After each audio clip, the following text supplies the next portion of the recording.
Hey, welcome everybody. I really don't like my son right now. It's time to start Bollox Talks and Tangents. We got a fun show. We got a lot of stuff here. Lenny's got like several books over there written out. I have to share the show because I was busy running down which alcohol I was going to drink. So I had my priorities right. So, and I decided to go with the Saint. So the Saint. Let me push this down before I make a mess. All right. Cheers, sir. L'chaim. What he said.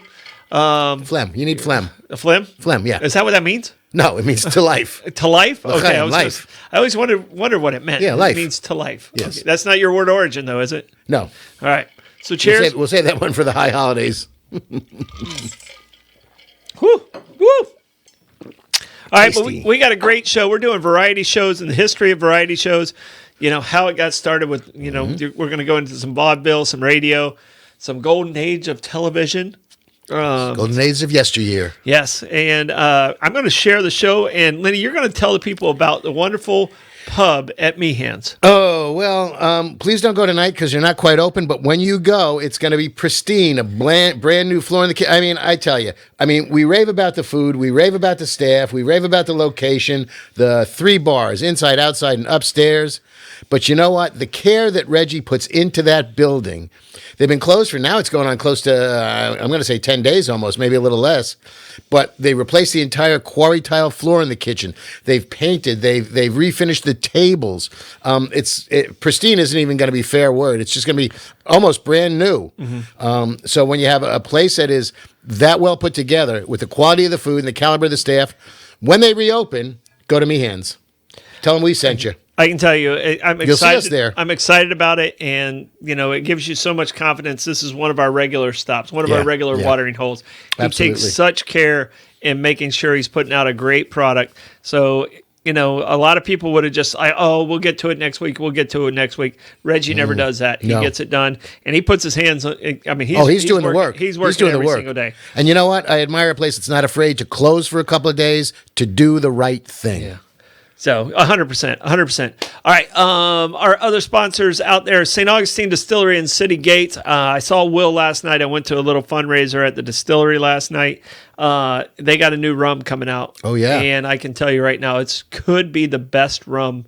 I did it over a Gentleman's Cube. It could be the best sipping rum I've ever had. Really? And it comes out, and hopefully we get a sneak peek. I got a sneak peek last night, but hopefully in our Bollox bar, we'll have a bottle. White, aged, flavored? It was flavored. It had a lot of vanilla in it, but it wasn't too strong of vanilla. But I'm telling you, it was, Nice. So next month. That's exciting. Next month, we're excited to introduce that one, but it's going to be only at the St. Augustine Distillery. Well, you know what? They've got some exclusive stuff there. We rave about their bourbons because they're just so good, but their clear liquors are fun too. They really are. Yeah. All right. Mavericks Engineering, civil engineering firm locally here in town. They do big jobs, small jobs. You have any type of civil engineering you're thinking about, even you think, I don't need a civil engineer. You pretty much need a civil engineer to build anything in town today. So give them a call at 904-699-6687. Ask for Jeremy. Tell him you heard about it on the Bollox Show. All right, Abear Kresge and Associates. You whipped up on the unicorns this week. We whipped up on everybody. We made it once again. Came from behind. You won the Tuesday trivia. Yep. But Abear Kresge and Associates, it wasn't taxes we were talking about. It was just trivia. And the best place in town for taxes and any of your financial needs, go see Billy Abear at Abear Kresge and Associates. All right, the St. Augustine Pirate Museum. They have over 800 original artifacts. These guys really do it upright. They also do the oak, and they do the Taberna Bar, and just wonderful people. Cindy and her crew are just in it for St. Augustine, and appreciate you guys being a part of our show. Kaiser's Deli and Market, it's back to you, Lenny. Well, good, because I'm going to be working there tomorrow. So if you're looking for lunch, come and see me there. I'll make your sandwich for you. It'll be delicious. I can promise you that. Boar's Head Products, great location, local products from local artisans. Sit down, enjoy the couch, take it to go, get a beer, glass of wine. You're not going to go wrong at Kaiser's. And those sandwiches are outstanding.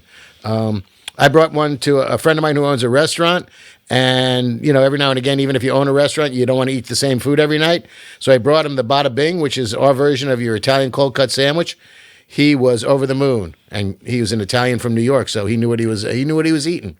And the pastrami. I come back to the pastrami's the best in town. It is. And if so you like good. a little zing, get the Dattel Reuben with our house-made Dattel Russian dressing. Do the Bollox. Yep. Telling you, Bollox pressed, half turkey, half pastrami. I'm telling you, man, that's as good as it gets in town. Maybe I'll see you guys there tomorrow. Yeah, we're going to try and make it over there. All right, Cheshire's Custom and Collision. Appreciate these guys so much. They helped me out this week. Chris and love to the family. Know you guys are having a rough week out there, so sending some love to the family. But if you have anything, car needs you need, also Cheshire's Towing. If you ever need your car towed, give those guys a call. They're as nice as can be, and they're there in a hurry and take good care of your car. It's important. So, all right, time to get into it. We're going to do word origins. Pirate Treasure Museum? I already got it. Wow, where was I? You were. Oh, I was telling people I was watching the show with you. Yes. Okay. Yeah, you were looking down. All right. Word origin. You have one that I've been to. Okay. What's your word origin? My word origin is burlesque. We're doing a variety show tonight, and a burlesque is a variety show, not unlike vaudeville, which is a variety show. Mm-hmm. But burlesque can be a little bit more risque. Vaudeville, there were double entendres, and there's comedy and song and dance and skits. But burlesque could be a little bit more bawdy, verging on striptease at times. The stuff that they want to outlaw in Florida. Yeah. So. It's a term that comes from the 1800s, 1900s, but it's based on an Italian word. The Italian word is burlesco, which is derived from the root burla, which means joke or ridicule in Italian. And a burlesque show is something that uses literary, dramatic, or musical works, and it's intended to cause laughter or parody, and it's a mockery of things as a rule. Yeah. And that's a burlesque show. Yeah, most burlesque shows start with a comedian. They have a halftime with a stand-up comedian. They do some dances that are very risque. Fan dances, absolutely, yeah. There's usually a bathtub involved. Not that I would know. What burlesque show did you see? I went to the one in Vegas. Right. It's at the Flamingo. There you go. It's like, okay, do I do the burlesque or Piff? Sorry, Piff. You didn't. Yeah, you seen one man in a dinosaur suit. You've seen them all. Yeah, Piff, you're out.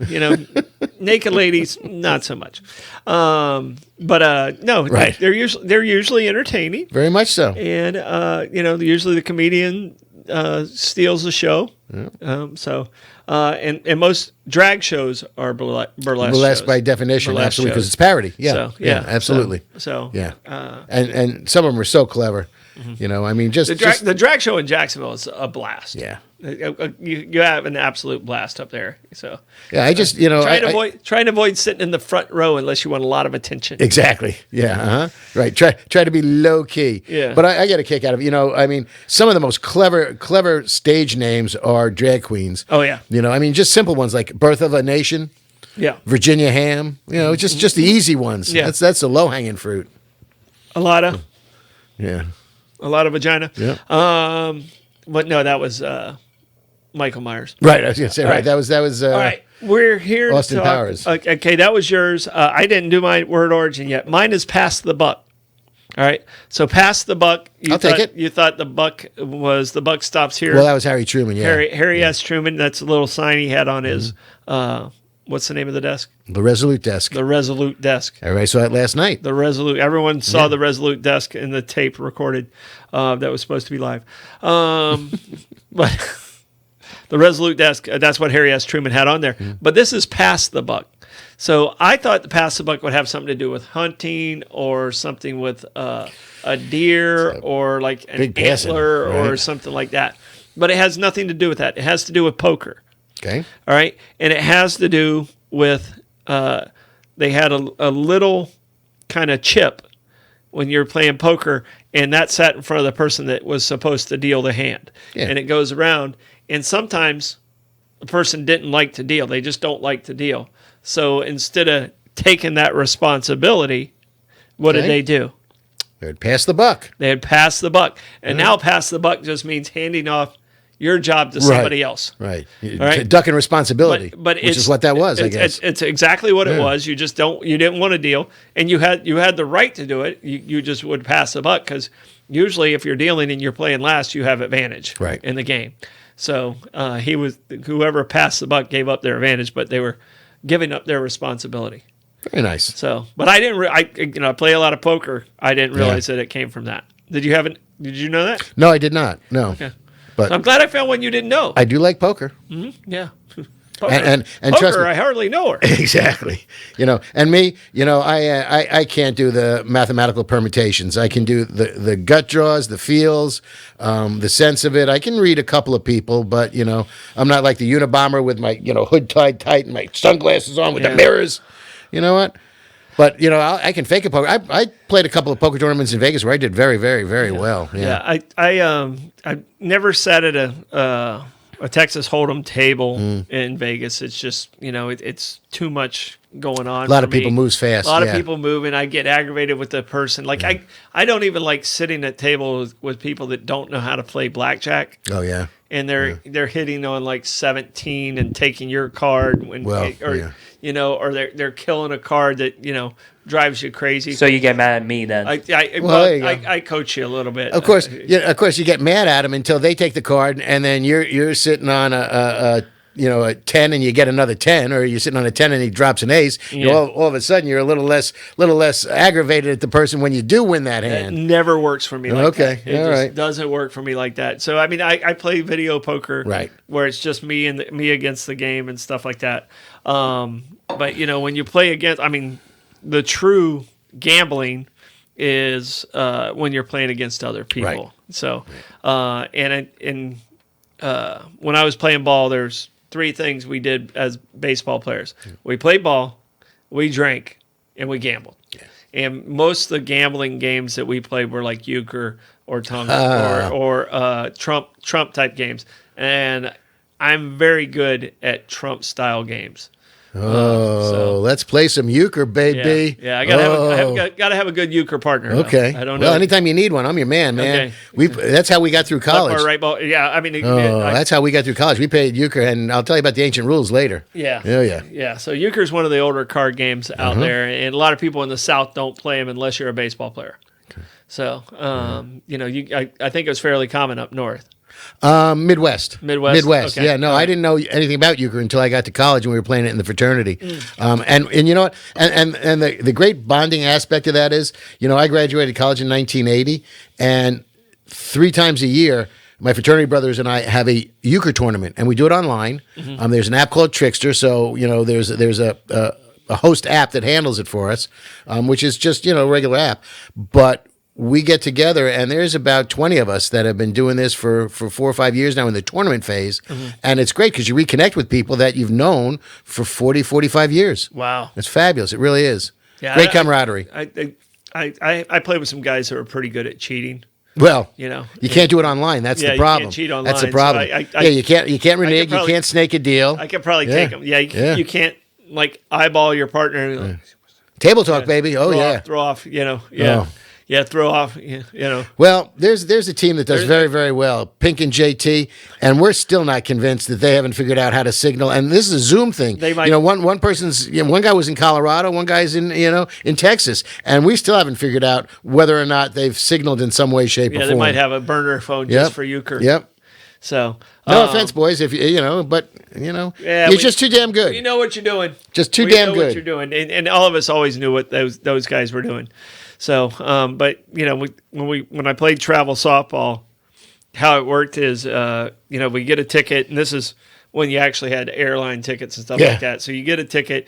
A team would meet at the airport. Like there'd be a couple guys out of Jacksonville, some out of Orlando, and then we fly to like Cleveland. All right, but we didn't get paid until we got to the hotel, and there'd be an envelope at the hotel. And everybody got paid different amounts. So, we didn't really talk about it, but everybody knew. Right. You had a bad tournament. You weren't getting paid as much the next time. But you get cash, and that was your euchre money, poker money, gambling money for the weekend. And sometimes on day one, you burn up your poker money. And these are just dumb jocks. Right. Like we'd be down there with no credit cards and just be mooching off the guys who won. Right. You're eating Cheetos for 2 days. Yeah. We had per diem for food? We had per diem for food. Okay. I mean, where the sponsor would take us out to eat and stuff like that. So, there was always sponsors to buy drinks and food. Oh, that's always nice. Yeah, the Oakley guy was always very generous. Oh, and sunglasses? Oh, yeah, I had some great sunglasses. Blake's mom lost Blake's mom didn't. Blake's uncle lost a pair of sunglasses that was $3,000 that were titanium glasses that only I had and Michael Jordan had at one point in the mid '90s. Yeah, Uncle Anthony did that.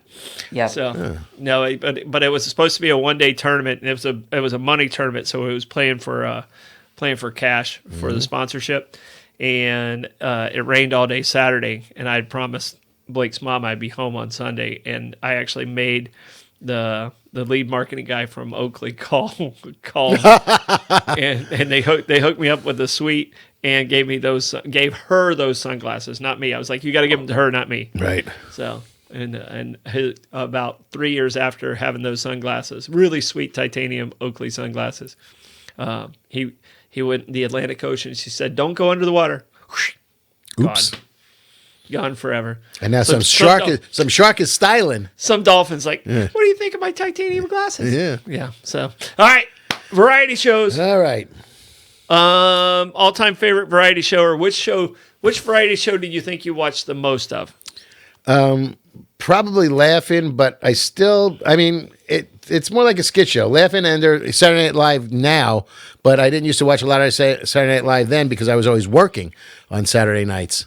Closing up a kitchen and stuff. So I didn't catch as many of those as I was like. Laughing when I was a kid was a great show. Mm-hmm. Great show. Yeah. Laughing was great.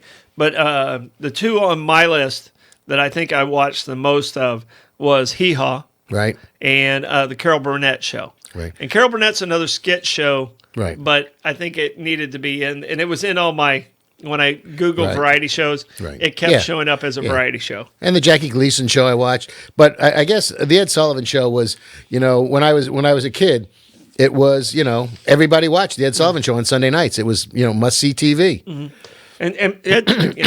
And there's about a 8 to 10 year gap between us. Yeah.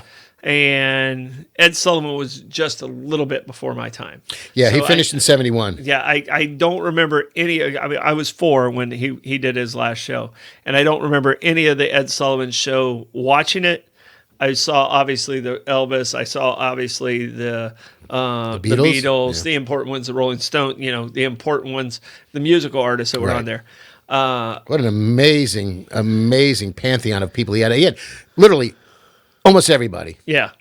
No, I mean, if you were anybody coming in and starting your career, you had to be on the Ed Sullivan show. But it was just a little ahead of my time. Mm-hmm. The show from that time period that I got to watch later in reruns on like TNT or TBS, the Superstation, right? WGN, those came with my cable package. Right. Was the Red Skelton show. Yep. And I thought the Red Skelton show. Great. I thought he could be. I seriously think he could have been one of the funniest people to ever live. Big fan of Clem Cadiddlehopper. Right. So just just his faces, his timing.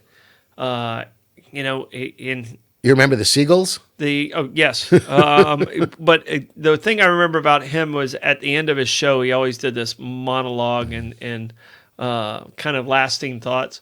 And I was like, gosh, this is the guy you wanted to be like your uncle. Yep. Is the way I remember Ed Skelton. So, and just, when he did his clown, what was the name of his clown now? I can see him, but I don't remember. But when he did that, he was just magic to me. Yeah. As a kid, I was like, I would love for him to be at my family reunion. And he never showed up, by the way. He never did. Well, and he made a couple of movies that were really pretty fabulous too. He made a couple of comedy movies that were comedies, and he was just great in them. Just the things that he was able to do. That was like, how do you keep up with him? It was just it was amazing. The pestle with the vessel, the flagon with the dragon, with the yeah. I can't even do that. All right. Here's a question for you. The variety show that you watch, but you're kind of like, I don't really want to tell people I watched that. It was. I have little shame. This part I can actually agree with you. I agree you have little shame. Thank you. Yeah. I mean, Mike You mentioned resemble earlier. that remark. Yes, I do. Thank you so very much. Mike mentioned it earlier. The Flip Wilson show was just a flippin' hoot. All right.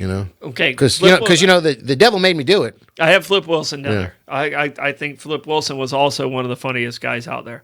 But would Flip Wilson be able to do Geraldine today? Probably. It was borderline. He pushed the outside of the envelope. Yeah. Red Skelton couldn't do his act today, but Flip Wilson went right up to the edge, and he never quite stepped over. Geraldine, didn't quite go over the edge. Well, I mean, because the devil made her do it. The devil made her do it. Yeah, Geraldine, and I would watch the Flip Wilson show just to get to the Geraldine skit. And he didn't always do the Geraldine skit, and if he didn't do it, I was mad. So, and we're talking, you hold a lot of grudges for performers. No, I'm watching for one reason. I'm very focused on the reason I'm there.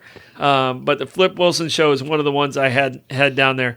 But the variety show that I was thinking of that I watched, and believe it or not, it was my very first concert I ever went to, and I watched it. I bet I saw every single episode.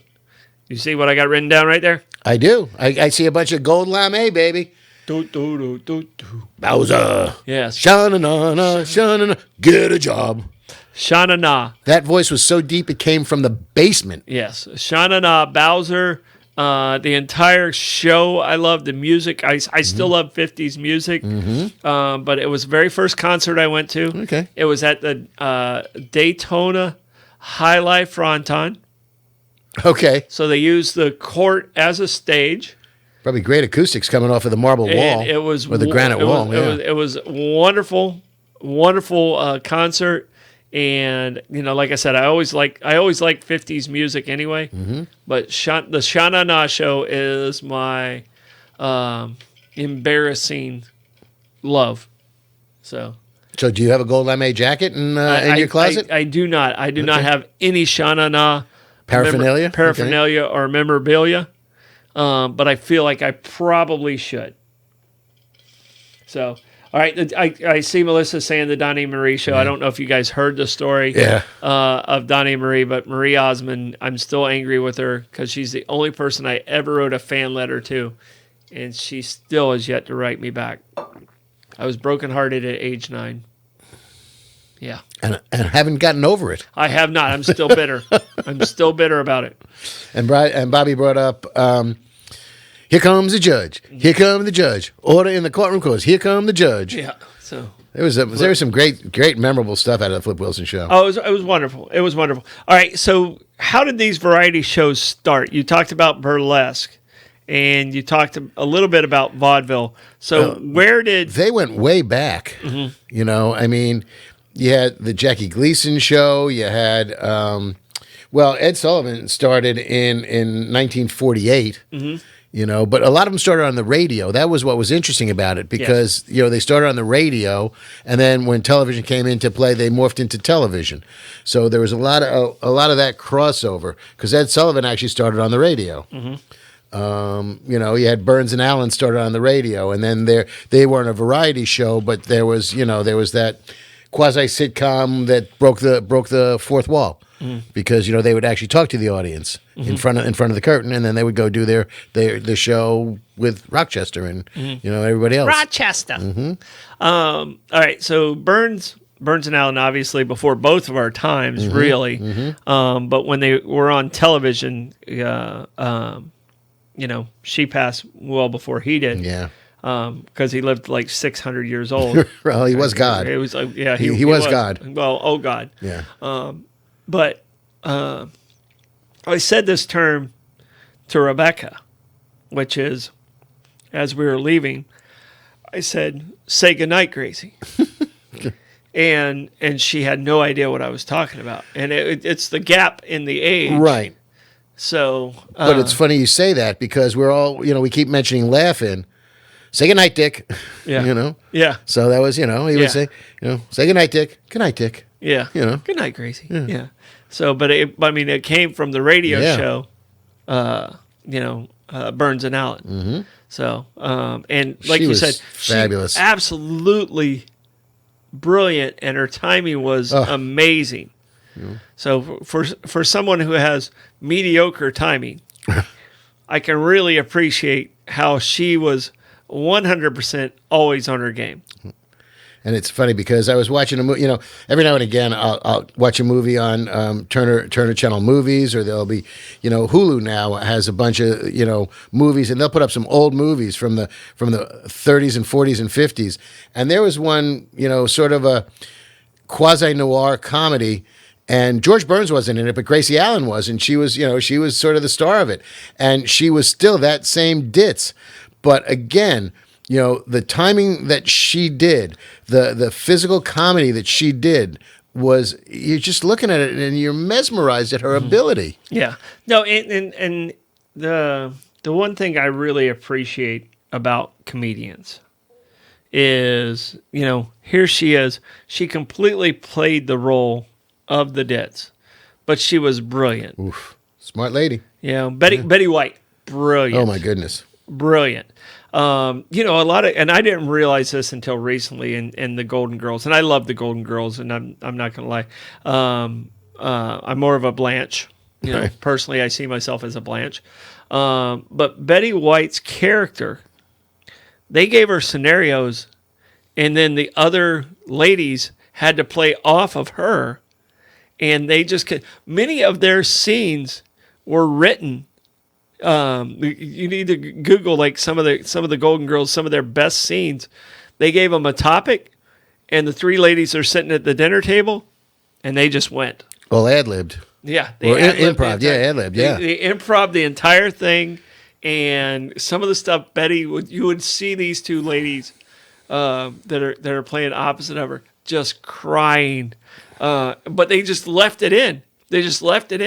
And it was to me, that's true comedy, to be able to do that. It's talent, and leave people just in tears.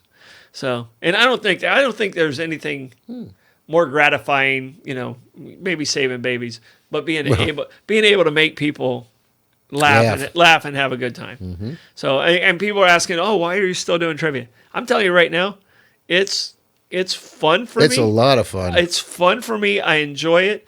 I tell the same stupid jokes. I catch people off guard every once in a while. And the meaner I am, the more you guys like it. And I don't understand why. But it's also fun for those of us that play, because you know what? A community's developed. There's, me, I table hop because, I'll talk to, 3 or 4 different teams and players on the different teams, and we become, a casual community of triviates. Yes. And, it's great, and it's nice people. No, so it's we look forward to it. It's a wonderful group. And some of these guys have literally been coming to my shows. We're going on 30 years. My 30-year anniversary is next year of doing trivia shows, and there's teams that have been there for the entire time. So it's kind of crazy. I mean, but I look at comedians as underrated intellectuals, like a George Carlin. I look at him as an underrated intellectual. You go back, and his stuff's still good today. Mm-hmm. And you watch his stuff, and you're like, oh, man, he saw this coming. His stuff is timely today, actually. Very timely today, and he saw it coming. And a lot of these guys got their fame on these variety shows that we're talking about. So, or the Ed Sullivan Show, stand-up. Ed Sullivan Show. And Bobby talked about, like, not being able to film Elvis below his waist. That was on the third one. The first two, it was full camera, everything. There was no that's a popular myth. Mm-hmm. Elvis was on 3 times, and the third time that he was on, They filmed him from the waist up because he was singing. He only sung ballads on that show. Okay, that's the one he sung. He sung to the Basset Hound, right? I don't remember that. Hound but Dog. I think he sang Hound Dog. That might have been the last one that he did. But I don't know, would you call Hound Dog a ballad? I don't know. Yeah, but I think so. they had the dog on the stool. The dog was sitting on the stool. Yeah. And but the first 2 times he was on, which was, where do I have that over here somewhere? The first 2 times he was on, I see Elvis. Oh yeah, he was on twice in 1956, and both times it was from the feet to the top of his head, because there was not an issue. In 1957, they only showed him from the waist up, but he was only singing ballads on that show. Yeah. All right, and Bobby and Barbara Jean are talking about the mouse. Topo Gigio. Yeah. Oh, absolutely. See, and this is where I miss out, because I don't really know what that's. So tell me about the mouse. Topo Gigio was, and I loved Topo Gigio as a kid. Mm-hmm. He was Ed Sullivan's sidekick for a lot of the shows. He'd come out, Eddie, I love you, Eddie. Little Italian mouse, Topo Gigio. Mm-hmm. And was he in like a mouse suit? No, he was a puppet. But it took 3 guys to manipulate the puppet, the arms and the legs and head, and 1 person that did the voice, and they were in a black draped box behind the mouse, and they were all dressed in black, and they were in this little black chamber next to Ed Sullivan. All you saw was Topo Gigio, and he would talk to Eddie, and he would curl up with Eddie, and he would nestle his head on Ed's shoulder. And see, I know nothing about this at all, and now I'm going to have to go back just to see Topo Gigio. And Topo Gigio translates to Louis Mouse, because Topo is mouse in Italian, and Gigio is a diminutive for Louis. Okay. So he was Louis Mouse in English, but it's Topo Gigio. Okay. And at the end of the show, it was Eddie, kiss me good night, Eddie. I love you, Eddie. It was adorable. Okay. Adorable. Yeah, I loved Topo Gigio as a kid. Yep. So that brought the kids into it. Yeah. All right. So that takes us to a variety show that I absolutely loved. And I was a little older actually when it came on. And Blake's telling us, "Oh, there's Topo Gigio." There you go. There. He got him up on air. Eddie. Yes. Yep. There's Topo Gigio. And you saw that black panel behind it, and there was 3 guys moving his head and his arms. That little tiny thing took 3 guys, huh? And 1 person to do the voice. Wow. Yeah. That's pretty wild. Yeah. All right. One of my favorite variety shows that had amazing guest stars. Really big show. Yay! It's time to... You still don't know it? The Muppet Show. Oh, I got the Muppets all over the place. Okay. It's time to play sure. No, I think the Muppet Show to me was like the epitome of a variety show. Yep. I mean, they had pigs in space. They had pigs sketches. In space, yes. They had dances. They had singers.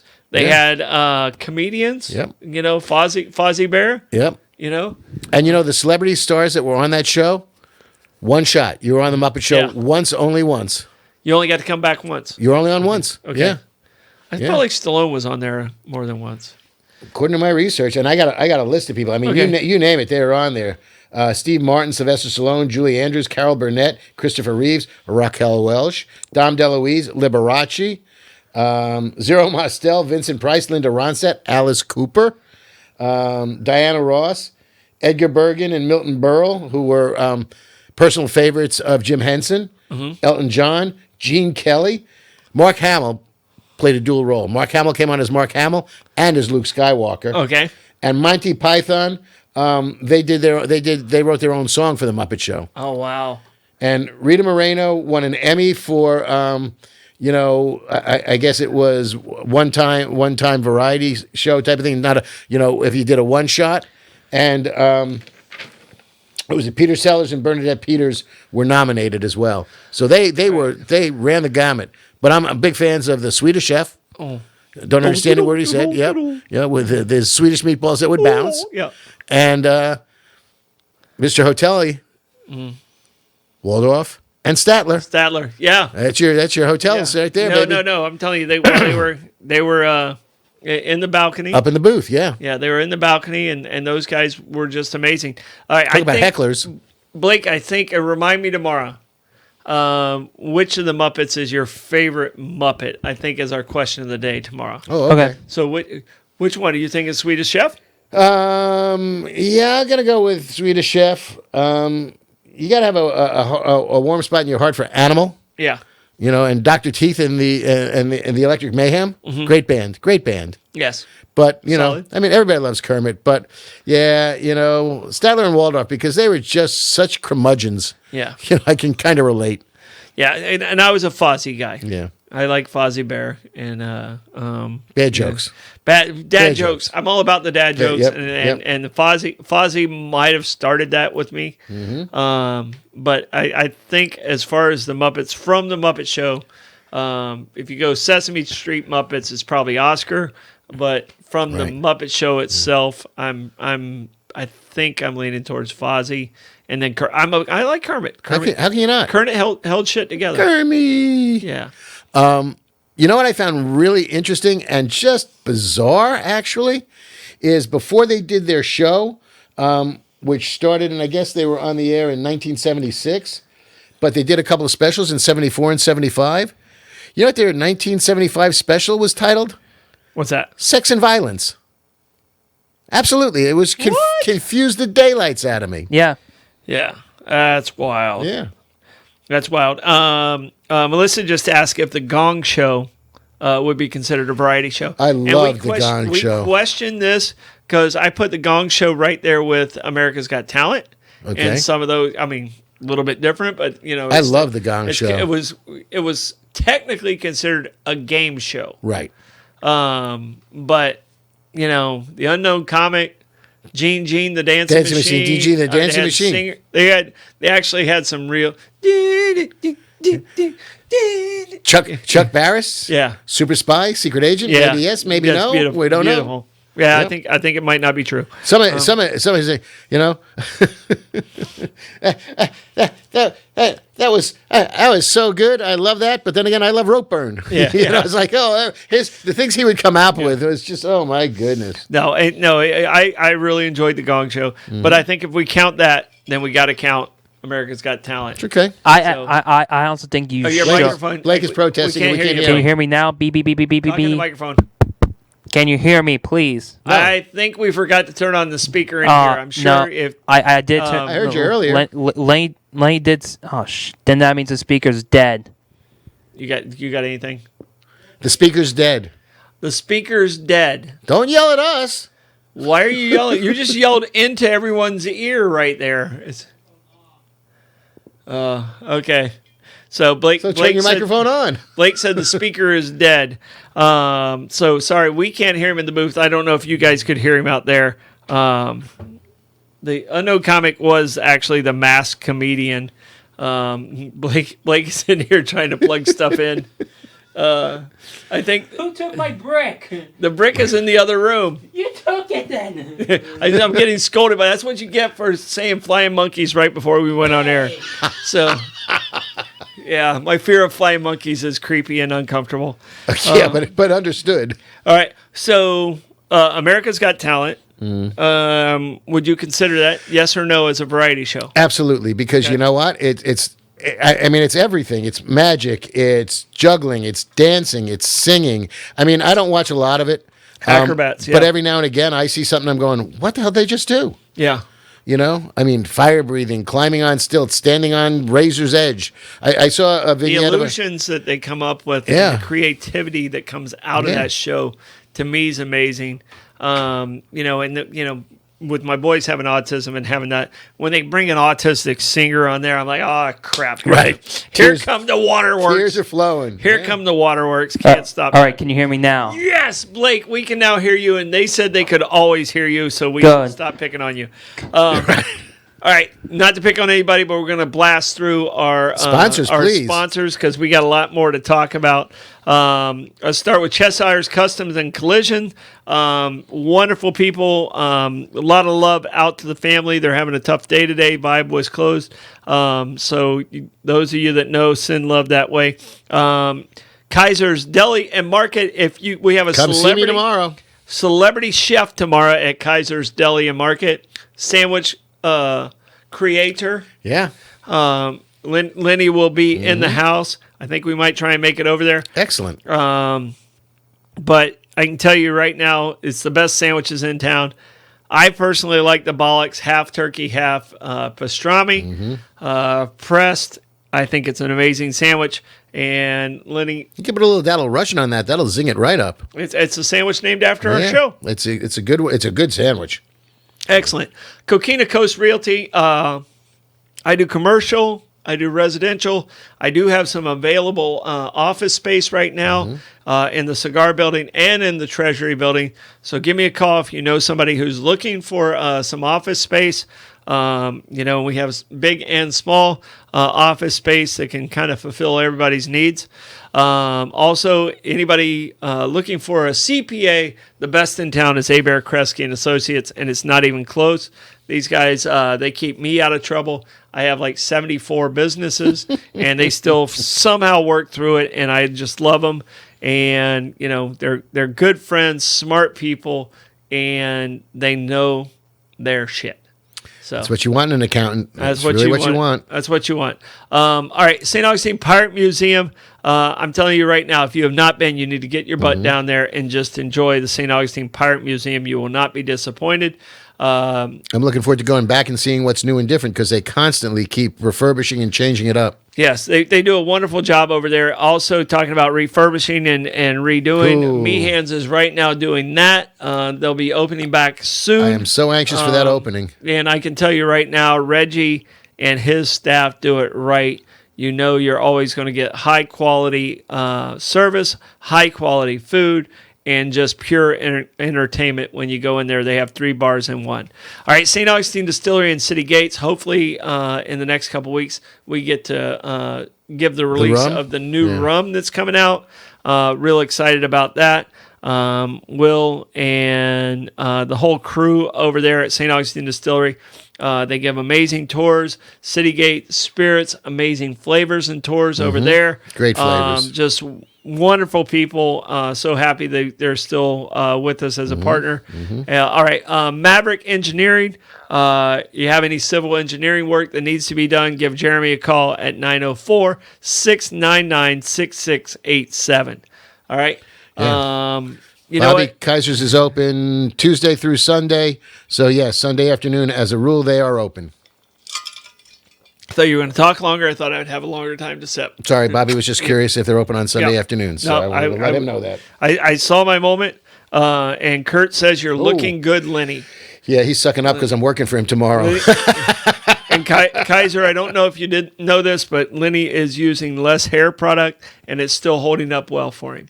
And he trimmed his beard. Yes, I did. Thanks for noticing. Trim your beard. Thanks It's for nice noticing. and level. Yep. It's nice and level. Yep. Looking good, Len. I always get scared when I do that because if I dial it to the wrong way, it's a blank spot. All it is a zit, Yep, and yep. you're like, I got to take it all off. Shit, yeah, and that is not good. No.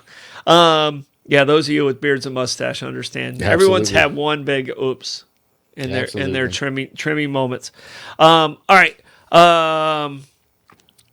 All-time favorite variety show.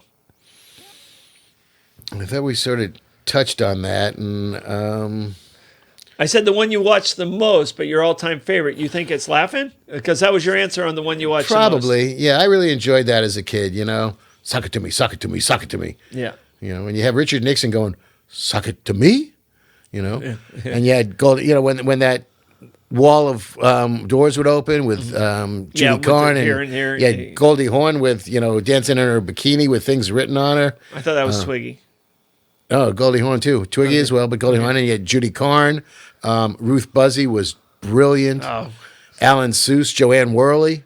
So was Ruth Buzzy like Gilda Radner on SNL?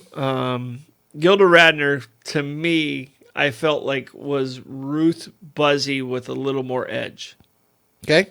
Did you see it or no? Yeah, I could see that for sure. She was, Ruth Buzzy first. And Ruth Buzzy did some great, and a lot of those people ended up after Laughing. Then the only other place you could find him was like on Love Boat, or Love American Style, Fantasy Island, and right, Love Boat. right. That's where you find Scott Baio and. But I loved Ruth Buzzy when she was with Artie Johnson. When they were sitting on the bench, he was the little old man, and I think it was Artie. And she would whack him, and he. Yeah. No, but mine was Carol Burnett because I still have a love for Tim Conway. Tim Conway, to me, Genius. was brilliant. And one of the, and I didn't learn this until later, that Tim Conway would rehearse one week because they did a full rehearsal. And then they did the show, and they filmed the show in front of the live audience. But they did a full rehearsal, and Tim Conway would do it completely different in the rehearsal, and then he would hit Harvey Korman with something completely different in front of the live audience, and he couldn't get out of it. Right, and he left him. And to me, the funniest moments, and it sounds horrible when I say it out loud, and I'm going to say it anyway. In baseball, we'd always say the Lord's Prayer right before a game. It's one of those team things. Superstition, that you did, and my high school baseball coach was uber religious. He took it seriously, and our team was still my Bulldogs friends, and I still text them every single day. And Rebecca's like, "Who you texting?" I was like, "My guys from high school." I mean, I've been lifelong friends with these guys, and they're a group that I've kept in touch with my entire life. But there was always someone who would reach around and grab someone right by the old sack, right in the middle of prayer, and then you'd see bodies start shaking, trying to hold in the laugh. And I don't think there's anything funnier than watching someone hold in a laugh. And the Carol Burnett show to me, and every once in a while you see on Saturday Night Live, you catch it from time to time too. Yeah, Jimmy absolutely. Fallon was horrible about breaking up. Like Will Ferrell would get Jimmy Fallon to break up all the time. But those type moments where you're trying to hold in a laugh are the funniest moments of your life. Well, we were talking about it a little bit earlier, and if you haven't seen it, it's easy enough to find on YouTube the vignette where Tim Conway's playing a dentist and Harvey Korman is in the chair. Barbara Jean just put it on the comments, and it's just and talk about being trapped. Harvey Korman was in the dentist chair; he couldn't get out of there, and by the time you get 4 or 5 minutes into that, he is just peeing his pants. Well, that's the other thing. Yeah. He completely did that skit different. Like if you go back and read some of the stuff, he did that skit completely different the time before, and he knew what he was going to do. Oh yeah, And Tim Conway was timing, physical comedy, the whole thing. I mean, you used to see it when he was on McHale's Navy. He was great because he was the comedic foil. When Tim Conway, I think it was when they were doing the Mama skit, because Mama skit came from Carol Burnett. Yeah. And it was one of the Mama's skit, and he starts talking about the elephants. The elephant had 2 trunks that were stuck together, and he goes, they make this sound, and they go snork, and everybody because he did it so different the time before. Right. I mean, there's probably 5 people in the skit, and Vicky is mad at him. She's so mad at him. And I'm telling you, it's probably one of the most beautiful moments in television is what he did. The character that came up on the Dean Martin show, and I think we talked about it before going on air, that I absolutely loved was Foster Brooks. Yep. He was great on these roasts and stuff. Yeah. But he kind of started his career and really boosted his career on the Dean Martin variety show. And the skit about him being an airline pilot, I don't know if you've ever saw that, where Dean Martin's sitting in the bar and he comes in, he's doing some drinks, and he's absolutely hammered. The best non-drinking drunk of all time is Foster Brooks. Yep. But I mean, I remember him vividly on the Dean Martin show. Well, it was great because it was point and counterpoint, because on the Dean Martin show he always had a glass of whiskey in his hand. Yeah. So for him to do that, and then Foster Brooks to come in being stumbling drunk and slurring everything, but but you could understand everything he was saying, and it was just hysterical. Yeah. No, Foster Brooks to me is just one of the best characters in television history. All right, we have you ever sat in on any variety show? Like in the audience? In the audience. No. Because you lived in areas where it was possible. Well, yeah. I mean, I was in the audience, and then on when I was 10, 11 years old, my uncle was a celebrity in Las Vegas. So he was on the Joe Delaney show, which was an afternoon talk show in Las Vegas. So I was in the audience there, and then I was sitting in and answering questions on TV. As an 11-year-old. Yeah. Okay. Yeah, I might have even been 10 at the time, yeah. Okay. Yeah. The Joe Delaney show, The Joe Delaney show. Yeah. All right, and the one that I'm claiming, we actually did at the amphitheater, and it was a radio variety show. Okay. And it was Garrison Keillor. Oh, there you go, right. So a Prairie Home Companion. And Garrison, he was on air how many years? He was on air like 35, 40 years. Yeah. And it was like the NPR variety show on Saturday night. And we shot it live. And we 100% shot it live at the St. Augustine Amphitheater. And after the show, Garrison, at this time, both Stetson and George McGovern were alive. Mm-hmm. So both of them were my guests backstage. We're sitting there, and I'm sitting, having a regular conversation. And, this was 16 years ago, 15. I looked much younger then. I was still not young, but I looked much younger then. And I remember Garrison, as we're having this conversation, because George and Stetson were both became very close friends with me, and I became close friends with them, and I really, really appreciate what they've shown me how to be a human being. Mm-hmm. And Garrison, I remember him looking at me going, "Who the hell are you?" That here I am. And it was obvious, like I was closer to George than Stetson was to George, right. And I was closer to Stetson than George was to Stetson. Mm-hmm. And like, so the conversation would be, I was sharing my conversation with the two men. They weren't necessarily talking. And Garrison, the four of us are sitting right there, and he literally looked at me, and I took it as a huge compliment. Right. Like, I was like, well, I'm just a guy who has two amazing friends, right? That was the most honest answer I could give, and he put on an amazing show for like 40 years. Oh, he's Lake Wobegon. Lake Wobegon. He put Lake Wobegon on the map. Yeah. So it was amazing. Here's one of the funniest things that I saw from the 1970s when we decided to do this. From the 1970s, these are shows that lasted less than a year. Oh, there's a lot of them. Okay? Tell me if you remember these shows. Captain and Tennille. Yep. 100% remember that show. Carol Dragon. All right.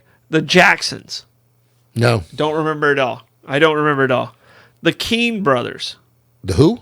The Keane Brothers. That answers that question. Keane. The Keane Brothers. No knowledge. Don't remember it. Bobby Darin. I don't remember the show. Remember Bobby Darin for sure. Okay, Mary Tyler Moore. I remember her Mary Tyler Moore show, but I do not remember the variety show. No. All right, Julie Andrews. Yes. I do remember that one. Yep, for sure. Yeah. I don't remember Dolly Parton having her own show. No, and that was only on for a year. I saw that list too, yeah. Yep. Shields and Yarnell. Yeah, they were the mimes. Yeah. Yeah. I remember that show. And I don't know, like, if Dolly Parton was a national show or some of these might have been regional television. I don't know.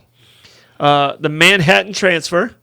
Ooh, there you go. And Starland Vocal Band. As you said that earlier, I think that is so funny. I don't remember them having a show. I remember them having a one-hit wonder. Yeah. And variety specials that were pretty regular. Mm-hmm. The Carpenters. John Denver, not Bob Denver, not Gilligan. No. Shirley MacLaine, Diana Ross, and of course, Bob Hope, Pat Boone. Yeah. All right. And Paul Lynde actually had some comedy specials. You're Center Square? Yeah, Center Square. Yeah. Circle gets the square. Yep. So, I don't remember the Jackson. Barbara Jean says she remembers the Jacksons having a show. I do not remember them at all. So obviously, Sonny and Cher. I remember. I like that show. Yeah, they were around quite a long time. Yeah, that was a good show. And I played a song Tuesday night that I don't know. I don't know if it would have been allowed to be recorded. Half Breed the other night. Well, it couldn't be a team name any longer. Yeah, it couldn't be. here we are at Sheboygan High School, and the half-breeds are taking this field. Let's see what they're going to do in the second half. Yeah, you know? yeah, no, it definitely could not be that. All right, Lawrence Welk. And a 1, and a 2, and a 3, champagne music. It's on the list as a variety show. It was. I thought it was not only a one. music. It was. Well, and dancing, but but it was like I and don't dancing. remember skits and things like that. They would kind of tease Lawrence. Mm-hmm. He was teasable. But I remember that. Lawrence Welk and the Champagne Music Makers, and then the bubbles would flow. Yes, Not to be confused with Tiny Bubbles from Don Who. Just to let you know, A Prairie Home Companion ran from 1974 to 2016. Yeah, I remember when it went off the air finally. Yeah. Unfortunately, it was big. That was big news when that stopped. Yeah, That's like kept NPR alive. Actually, it was, and he had great talent on that show. Mm-hmm. He really did. He had great talent on that show. He was a funny guy. He was a very intelligent guy. Do you consider? My answer is yes, and I'll answer it up front.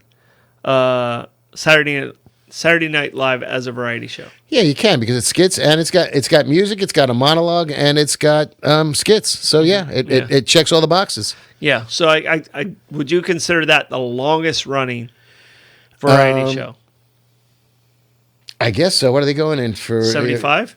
Well, they started in 75. So, or no, it's not 75 years. No. It started in 1975. Okay, so they just did 40. Yeah, the 49. Yeah. No, they're on 49 years. Okay. It's interesting. I found, because I was looking at the Ed Sullivan Theater when they moved from where they were to where was the Ed Sullivan Theater on Broadway and 53rd Street. On its 20th anniversary, they named it in his honor. I mean, and he was still going, because they named it the 20th anniversary of the Ed Sullivan Show. And it's pretty funny, because what made me think of it is, so it was the Ed Sullivan Theater. After he left, Merv Griffin was there for a couple of years. And then it was Saturday Night Live with Howard Cosell. Oh, yeah. Was a show for 2 years. They had to buy him out. 2 years. Yeah, they had to buy him out. And then Letterman went in there in 93 to 15, and Stephen Colbert is there now from 15 to today. All right. As far as Saturday Night Live, not with Cosell. Right, exactly. That's what threw me for a loop. First, who's your favorite cast member? And what is your favorite character that's come out of Saturday Night Live? Wow, that is difficult. But I'm going to go with Eddie Murphy and the guy that's squatting in the apartment. Cill, my landlord. Mm-hmm. Mr. Robinson, Mr. Robinson's Neighborhood. Yeah. Who is it? Yeah. Yep. Blake just scared me, by the way. Yeah. I don't know if you saw me jump on air. Blake just scared me. I don't. But Bonson, Lenny, you accidentally stole my answer as well. Eddie Murphy and Mr. Robinson. Yeah. Yeah, Mr. Robinson. Never was a big fan of Will Ferrell. Really? Still to this day. Okay. That he's made a comeback with a couple movies like Eurovision and things like that. But some of his, I can only take so much. So I'm going to leave that to, I'm blanking on the guy who only wears basketball shorts. Adam Sandler. Yeah, thank you. If I'm doing a stupid movie, I like Adam Sandler's stupid movies. Mm-hmm. And he turned into a dramatic actor as well. Yeah. But Will Ferrell, it got to be a little bit much for me. I don't know. Kristen Wiig was great, except for that when she would come out with the tiny hands, that creeped me out a whole lot. Yeah, that was just creepy. Yeah. Write that down, Blake.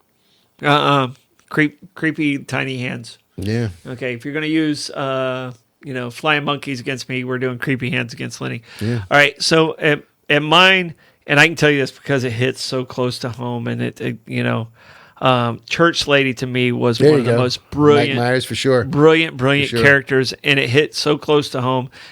My family, a lot of my family's from Tennessee, very country Tennessee, and I can tell you right now, there's so many church ladies at those churches, and just, isn't that special? Right. Yeah, that character. Yeah.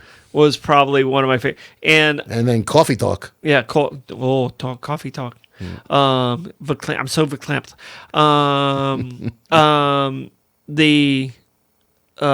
person I probably believe did the most amazing job on Saturday Night Live, unfortunately, saw an untimely death, and Phil Hartman.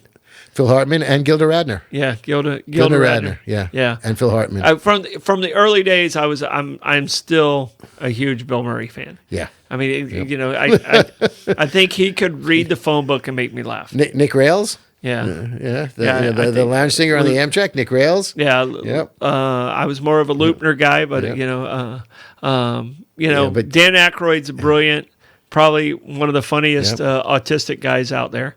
Emily Litella? No offense, Blake.